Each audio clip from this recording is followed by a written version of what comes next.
네, 지난 주말 이재명 대통령 나토 그리고 몽골 순방 마치고 귀국하셨는데요. 나토 그리고 몽골 순방 등에 대해서 평가해 보도록 하겠습니다. 자, 더불어민주당 김병지 의원님 스튜디오에 나와 계십니다. 어서 오십시오. 네, 안녕하세요. 네, 의원님 오랜만에 뵙습니다. 네, 네. 너무 네. 덥죠? 네, 와. 인간적으로 너무 더워서. 네, 어저께 너무 더운 것 같았어요. 그러니까요. 오늘도 33도라고 합니다. 네, 서울의 네, 경우에. 네. 네, 여러분들 진짜 건강 유의하셔야 되겠다는 그러니까요. 말씀 좀 드리면서 이재명 대통령 나토 정상회의 그리고 이제 몽골 순방 마치고 귀국했는데요. 전반적으로 의원님 어떻게 보셨습니까? 이번에 아주 성과가 크죠. 성과가 특히, 크다. 네. 예. 특히 나토는 뭐 군사 동맹 회의체 아니겠습니까? 그래서 거기 가서 이제 나토 방산의 어떤 새로운 또 길을 열었다라고 보이고요. 네. 또 몽골 가서는 우리의 광물 자원 히토리를 비롯해서 여러 가지 예. 광물 자원 확보에 대한 어떤 외교 성과가 있다고 봅니다. 예. 그리고 트럼프 대통령도 나토 가서 만나서 미국의 군함 건조에 대해서 네. 트럼프 대통령이 의견을 타진했고 또 했다고 하잖아요. 그러니까 그런 것도 더 확대됐다고 보여지는데요. 조금 더 구체적으로 말씀드리면은 네. 나토 가셔서는 이제 초청국 정상으로 가신 거거든요. 네. 우리가 나토 회원국은 아니잖아요. 아니죠. 예. 그래서 특히 나토 방산 포럼에서는 기조 연설을 우린 직접 하시고 예. 새로운 방향을 제시했잖아요. 한나토 방위 산업 파트너십 2.0을 직접 제안했는데 이것은 그동안 우리가 무기 거래에 좀 집중됐는데 예. 앞으로는 연구에서부터 공동 연구, 공동 생산, 네. 공동 판매 예. 이런 전 단계를 같이 하자는 예. 비전을 제시한 것이고요. 예. 앞으로 그렇게 된다면은 상당히 나토의 방산 수출에 새로운 길이 열리는 거죠. 그리고 또 한나토에 대한 조달 기본 협정 네. 협상을 개시를 공식화했습니다. 그러니까 나토는 연 15조 규모의 어떤 나토 공동 시장을 진입할 수 있는 기반을 15조 달러죠, 네, 의원님. 네, 예, 15조 아니요. 15조 원? 하나로 예. 했을 때 15조 정도. 예. 15조 정도죠. 예, 예. 하나로 했을 때 그런 시장들이 매년 열리는 거거든요. 네. 그래서 아웃사이더에서 이제 실제 설계자로 편입됐다라고 보여지거든요. 네네. 자, 말씀 주신 대로 사실 그 나토는 우리랑 좀 멀어서 네. 그리고 우리는 주로 이제 동북아 관련된 거 그리고 이게 사실은 이제 냉전 이후에 바르샤바 조약 기구의 반대쪽에 이제 그렇죠. 군사 동맹 차원에서 이제 유럽 안보 군사 안보 동맹으로 나토가 있는 거고 여기하고 우리가 무슨 상관이 있다고 자꾸 윤석열 정권 때 그렇죠. 여길 가느냐에 대한 비판이 있었는데 이제 초청을 받아서 가다 보니까 우리 입장에서는 이제 방위 산업과 관련된 세일즈 모델로 그렇죠. 활용하는 이런 측면이 더 있는 거다.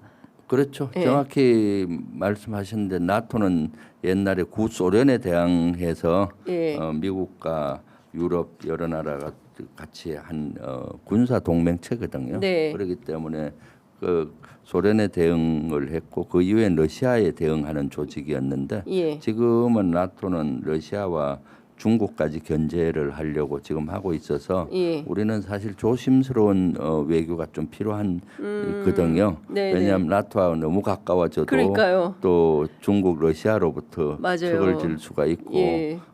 그럼에도 불구하고 지금은 우리 이재명 대통령과 이재명 정부 기조는 국익 중심 실효 외교잖아요. 지금 우리가 방산 4대 강국 방산 수출의 황금기를 맞이했거든요. 우크라이나와 러시아 전쟁으로 인해서 나토 각 국가마다 자주 국방을 해야 되는 소요들이 많고요. 네. 그래서 폴란드라든가 이런데 엄청난 무기 수출이 이루어졌죠. K9, K2 전차. 네. 근데 이제 국가 대 국가끼리만 이렇게 되다 보니까 그 시장 나토의 큰 시장이 열렸는데 네. 거기에 대한 신뢰가 중요하거든요. 그래서 이번에 가셔서 방산 수출의 시장의 신뢰를 획기적으로 높였다. 예. 국가 대 국가끼리가 아니라 나토와의 관계를 증진함으로써 나토 회원국들이 우리나라에 대한 신뢰를 더 가질 수가 있잖아요. 그렇군요. 네네. 예. 어쨌든 이제 새로운 우리의 우리 기업들의 무대가 생긴 거다. 네. 이제 이런 평가 그리고 이제 방산 외교, 방산 세일즈 뭐. 네.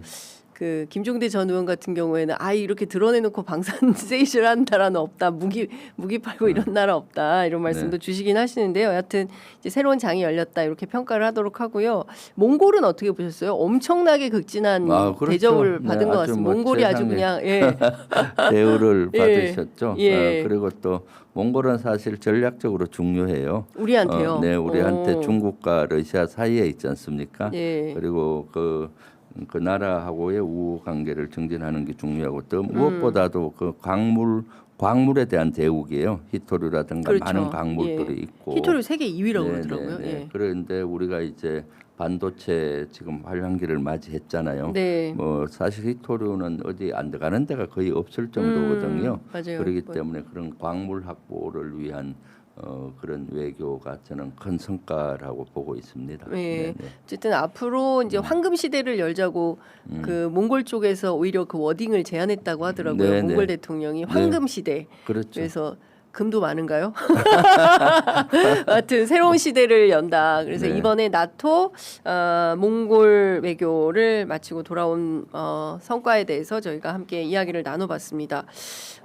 방금 전에 그 속보가 하나 들어와 있는데요. 네. 해군이 방금 전에 그 언론 공지를 통해서 해군 병사 있지 않습니까? 네, 그 네. 오늘 오전 5시 58분께 동해 고성군 거진읍 동방 52km 해상에서 어제 동해 경비 임무 함정에서 실종된 해군 병사의 시신을 발견해서 아이고야. 수습했다라는 네. 소식이 지금 들어와 있습니다. 네, 네.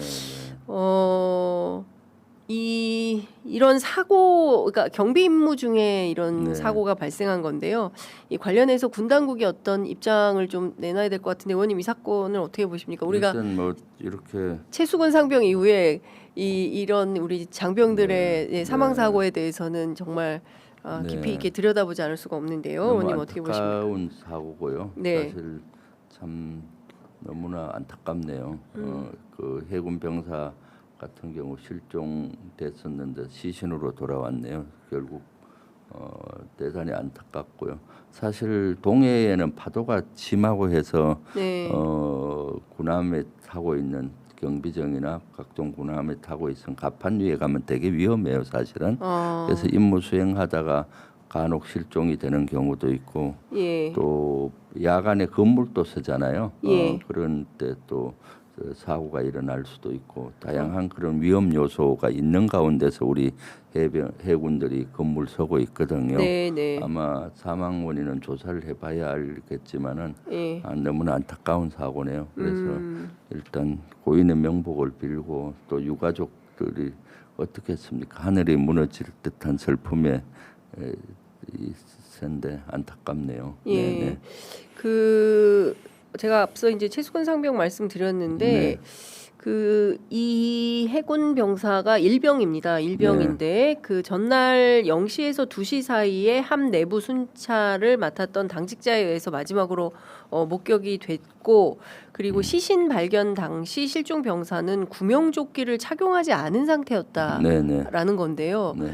저희가 최수근 상병 때도 이 구명조끼에 대해서는 진짜 정말 많은 그걸 왜 안 입히냐, 그걸 얼마나 한다고, 왜 그거를 못 하냐, 이제 이런 비판이 되게 많았는데 이번에 이게 뭐 입었는데 임무 중에 벗었을 수도 있는 건가요? 뭐 조사를 해봐야 되겠지만 대개의 네. 경우에 이런 경우는 어떻습니까? 근무 설 때는 이제 구명조끼를 입고 간판에 올라가서 이렇게 근무 서고 예, 그 하는데 규칙이죠. 네, 규칙 그렇지만 그 안에 그 침실에 잔다든가 할 때는 구명조끼 당연히, 입고 할 예, 수는 없잖아요. 없죠. 예. 그러니까 그 사항들을 아마 조사를 해봐야 될 겁니다. 예. 항상 24시간 제가 알기로 구명조끼를 그거 이제 군함의 크기에 따라 또 다른데 예. 그런 것들은 좀 조사를 해야 될 것 같습니다. 섣불리 뭐 여기서 예단하는 것은 적절하지 않을 것 같고요. 예. 네, 네.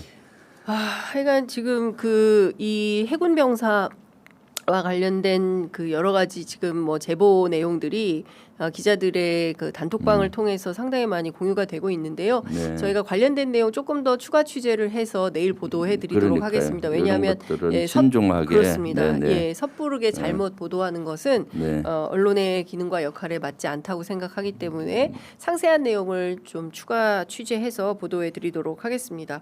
또 하나 안타까운 사실은 저희가 강훈식 대통령 비서실장이 저희 청와대 출입하는 뉴미디어 풀 9개사의 공동 인터뷰 때 캐나다 잠수함 50대 50이다. 네, 이제 이렇게 그렇죠. 얘기해서 국민들이 조금 기대를 했었는데 결과적으로 독일로 넘어갔습니다. 상당히 많은 아쉬움 그리고 많은 군사 전문 기자들이 좀 우리가 오판했던 측면이 있는 거 아니냐. 너무 좀 자만했다 이런 평가인데 의원님은 어떻게 보십니까? 뭐 사실 대단히 안타까운 거죠. 사실 저도 수주가 될 줄 알았는데 네.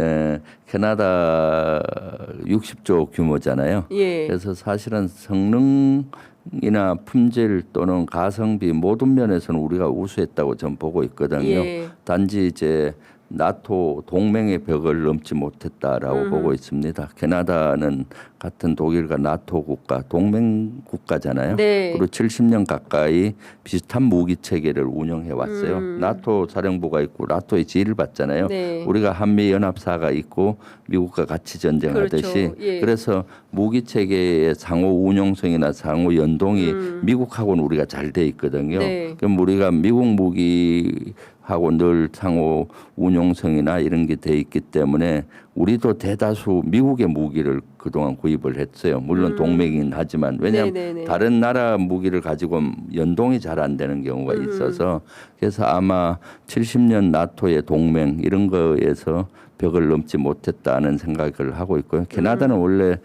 뿌리가 영국 저쪽 유럽 아니겠습니까? 네네. 그러다 보니까 그런 정서적인 또는 나토 동맹의 뿌리를 못 넘은 것 같은데 그럼에도 불구하고 이번에는 월드컵으로 비교하면 월드컵 결승전에 오른 거예요.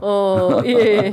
왜냐하면 단순히 독일만 경합한 게 아닙니다. 최초 한 6개국이 경합을 해서 작년에 제가 대통령 특사단장으로 갔을 때 6개국이 경합을 했는데 저도 캐나다 국방장관이나 외교부 장관 이런 사람 만나서 우리 잠수함의 우수성을 설명했고 또 그런 것도 한 요인이 돼서 나중에 2개국으로 압축이 된 거죠. 네. 독일과 우리나라가. 그래서 안타깝게도 수주가 안 됐는데 그렇지만 세계는 대단히 주목을 했을 겁니다.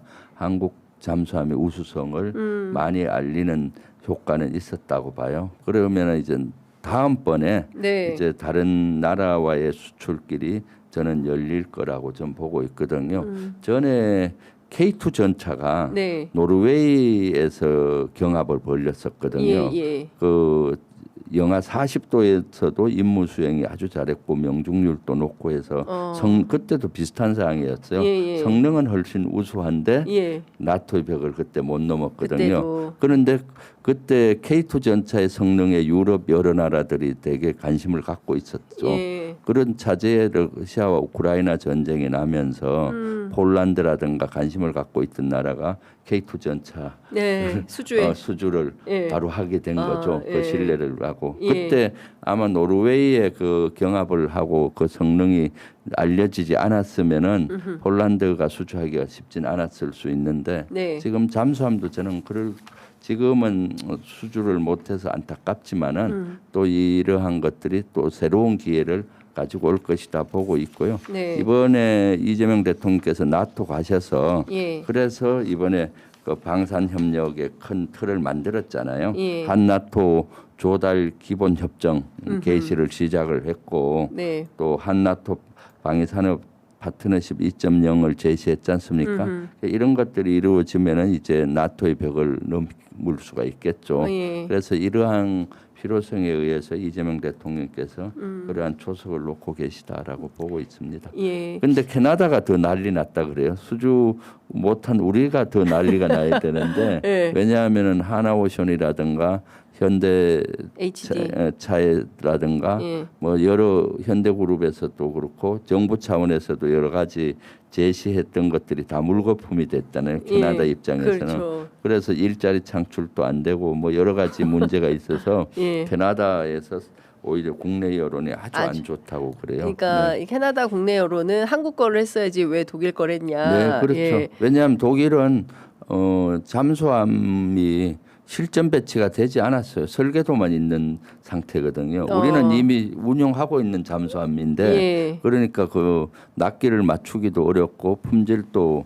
어떻게 될지 모르는 거고 예. 그리고 또 패키지로 뭐 해주겠다는 이런 것도 한국보다 월등히 낮고요. 그러니까 캐나다 국내 여론이 네. 아주 캐나다 잠수함뿐만 아니라 경제를 부흥시킬 수 있는 큰 걸 놓쳤다라고 캐나다 여론이 더 악화돼 있는 형편이죠. 그러니까 그 카니 마크 카니 총리가 막 연기는 엄청 피웠는데 네. 네, 한국 와가지고 뭐 네. 그 저 직접 뭐 가보기도 하고 뭐 이러면서 피웠는데 결국 그 나토의 벽을 넘지 못한 것에 대한 자국민들의 여론은 오히려 더 안 좋은 네. 국내 정치적으로 본인이 좀 곤란스러운 상황이 놓였겠네요. 그렇죠. 일부 네. 지역에서는 되게 여론이 안 비토 여론이 좋아져서 있군요. 네, 그렇습니다. 알겠습니다. 자, 의원님 이것도 좀 여쭤보도록 하겠습니다. 지금 그 내란 청산과 관련해서 사실은 이번 지방선거 또 더불어민주당은 내란 청산이라는 슬로건을 걸고 이제 뛴 선거였는데 뭐 아이러니하게도 내란의 중요임무 종사자 재판을 받고 있는 추경호 전 원내대표를 포함해서 뭐 한동훈, 오세훈 등등 이진수, 김태규 뭐 등등이 다 살아오게 됐습니다. 관련해서 지금 재판도 진행 중에 있는데요. 특히 이제 오늘은 여론조사 재판이 있고요. 그리고 15일에 무인기 관련된 항소심이 좀 시작이 됩니다. 그렇죠. 네, 그래서 그 부분에 대해서도 좀 여쭤보려고 하는데요. 일단 그 김영선이 이거 좀 해줘라 하는데 말이 많네라고 했던 그 유명한 민주당이 공개했던 네, 그렇죠. 영상입니다. 네, 오늘 이진관 판사가 재판을 하는데요. 네. 의원님 이거 어떻게 선고 나올 걸로 전망하십니까? 저는 뭐 그것은 그 증거가 명확하잖아요. 네. 녹취도 있고. 그렇죠. 녹취도 있고. 근데 이제 김건희는 1, 2심 모두 네. 무죄가 나와가지고요. 네. 김건희는 그때 이제 대통령 그 윤석열과 다르잖아요. 배우자니까. 배우자니까. 저는 이번에는 유죄로 나올 걸로 보고 있고요. 배우자하고는 또 다르지 않습니까? 당사자하고는 네. 그렇기 때문에 재판부에서 엄격히 판단을 해서 할 거라고 기대해 봅니다. 그 이제 검찰 특검에서는 징역 4년형을 구형했는데요. 그렇죠. 근데 이제 이진관 판사의 특징이 또 올려치는 네, 게 네. 있어요. 그래서 그럼요. 훨씬 더 중하게 볼 수도 있는데 그렇죠. 어떻게 네. 전망하세요? 이정관 판사를 믿어봐야죠. 아니 근데 사실 지금 그 재판 판결문이나 이런 걸 보면 네. 이진관 부장이 좀 외로울 것 같다. 이제 과거에는 시민들이 적극적으로 재판 방청도 하고 그리고 여론 형성에도 적극적으로 기여하고 이러면서 대한민국에서 다시는 내란 같은 거는 상상도 그렇죠. 못하게 이제 검찰이 이렇게 쥐고 흔들면서 특히 검사 출신의 대통령이 당선돼서 검찰 권력마저도 사유화해서 그 완전히 윤석열 왕국을 만들려고 했던 이거를 끊어내는 역할을 이진관 판사 혼자 하고 있는 거 아니냐.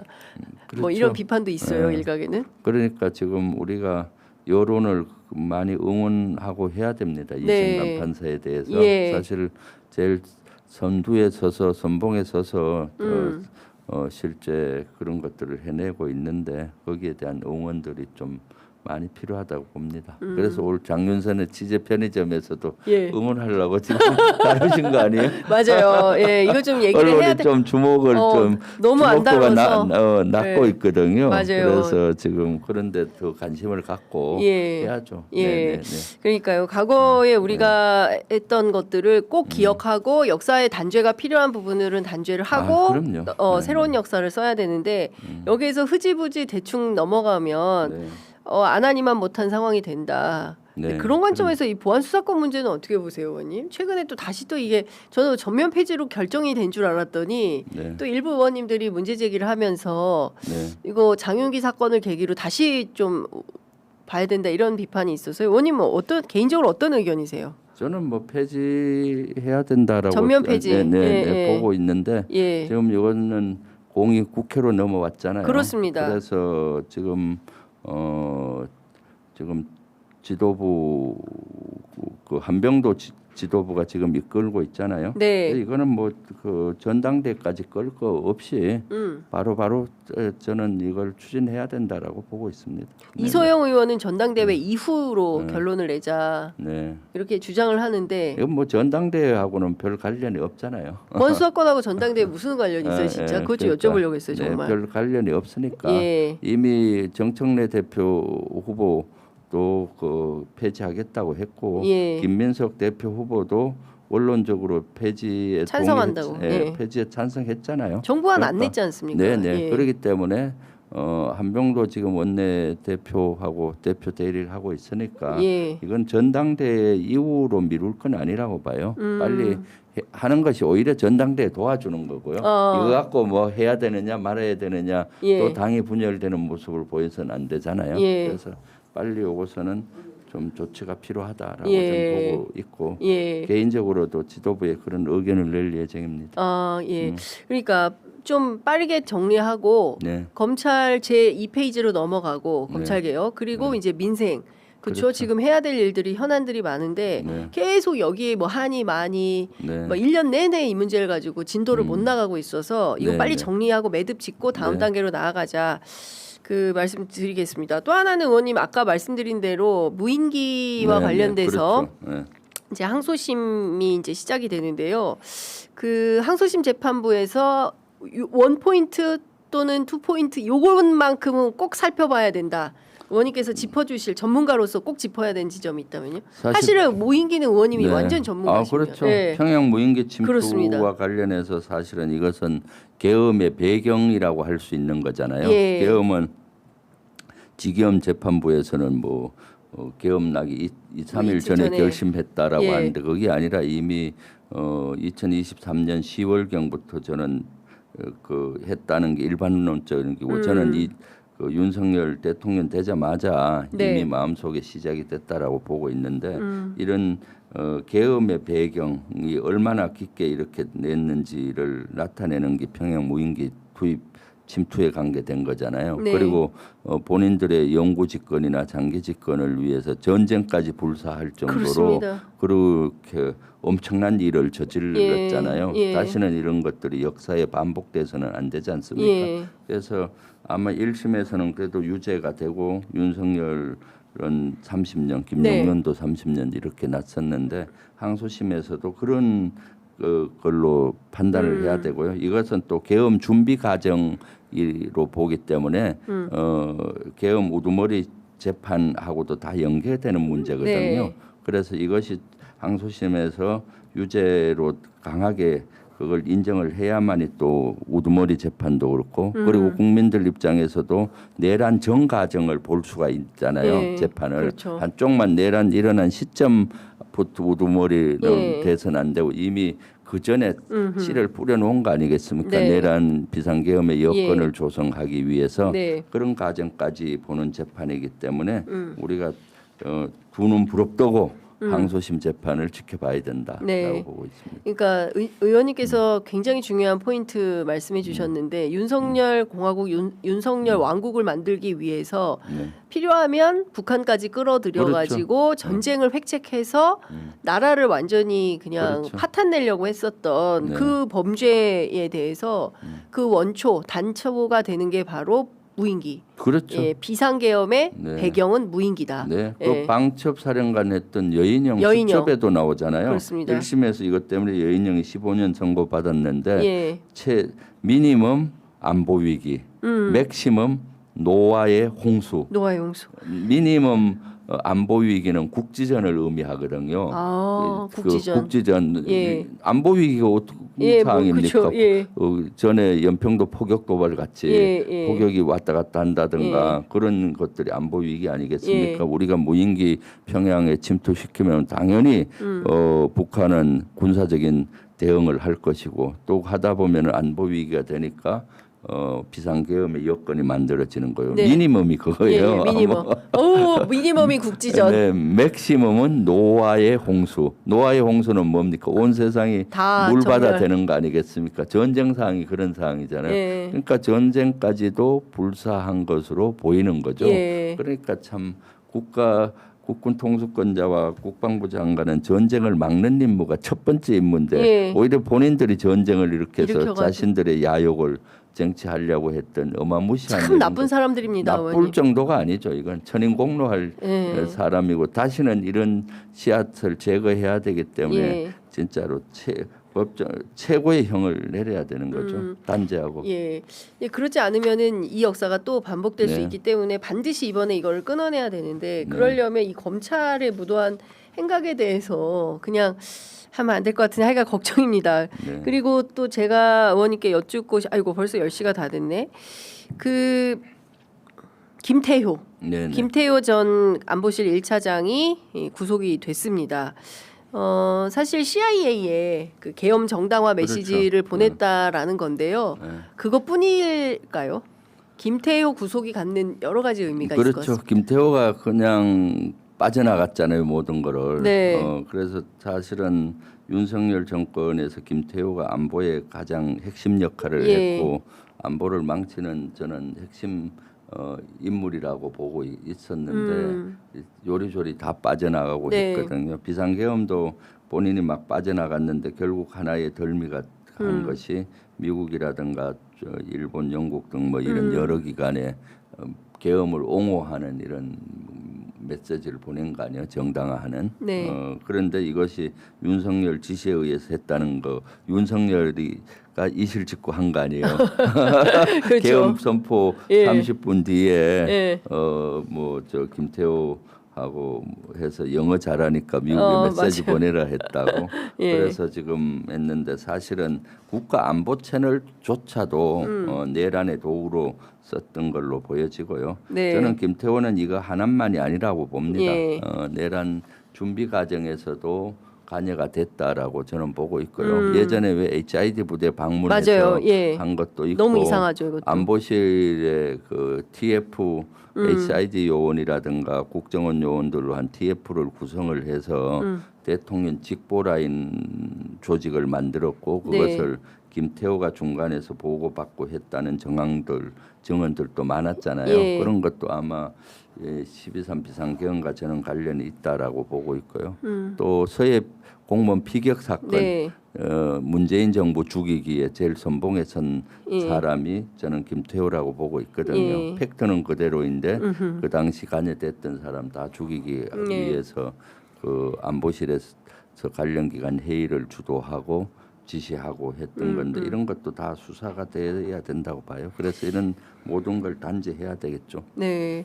그러니까 지금 사실은 차분하게 네. 따박따박 그 내란의 전 과정을 다 살펴보고 네. 거기에서 주요한 핵심 고리를 지금은 암약하고 있으나 네. 대통령 비서실 그리고 내각 그리고 이제 그 청와대 참모들 그쵸 여기 포함이 되는 네. 거죠.